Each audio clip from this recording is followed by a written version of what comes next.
आणि यानंतर पुढची एक ब्रेकिंग बातमी जाणून घेऊयात। परळीतील व्यापारी महादेव मुंडेंची 2 वर्षापूर्वी हत्या झालेली होती। या प्रकरणी वाल्मिक कराडच्या टोळीतील काही जणांना ताब्यात घेण्यात आलेलं होतं आणि याच पार्श्वभूमीवरती आता एक धक्कादायक माहिती समोर येते।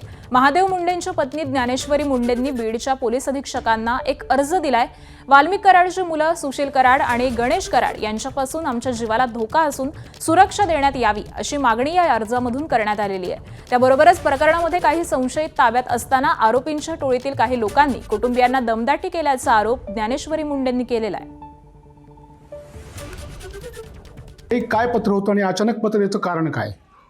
म्हणजे आम्ही काल SP सरांना पत्र दिलं आणि परवाच्या दिवशी इथं आपण पोलीस स्टेशनला आणि अंबाजोगाईला दोन्ही ठिकाणी पत्र देण्यात म्हणजे 2-3 ठिकाणी पत्र देण्यात आले। का म्हणून की म्हणजे आम्ही ह्यांच्या आता संशयित आरोपी जे आहेत, संशयित आरोपी आमच्या जबाबात जे आरोपीचे नाव गेलेले आहेत त्यांच्यापासून आमच्या परिवाराला कधी बी धोका होऊ शकतो। नेमकं काही घटना झाली होती का त्या अनुषंगाने तुम्ही हे पत्र दिलेलं आहे? म्हणजे घटना नाही, आम्हाला संशय आला होता कारण गोट्या गित्ते हा आमचा संशयित आरोपी हा बाहेरच आहे, त्याला अजून पोलिसांनी पकडलं गेलेलं नाही।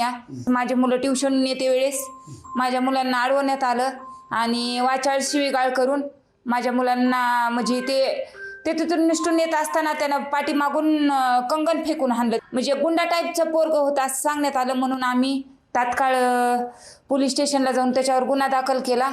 आणि या आम्हाला अगोदरच संशय असा झाला होता की आम्हाला परिवाराशी धोका होऊ शकतो आणि त्याच्या असं म्हणजे इंस्टाला पूर्ण वाल्मिक कराडचे असे हे होते, व्हिडिओ होते, म्हणून आम्हाला अजून त्यांच्याकडे संशयाची आमची दोरी गेली।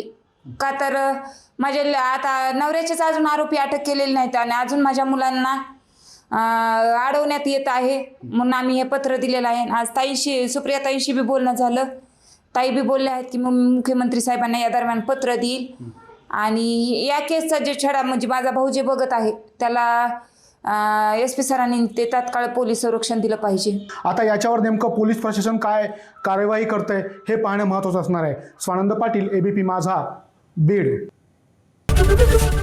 ABP माझा, उघडा डोळे बघा नीट।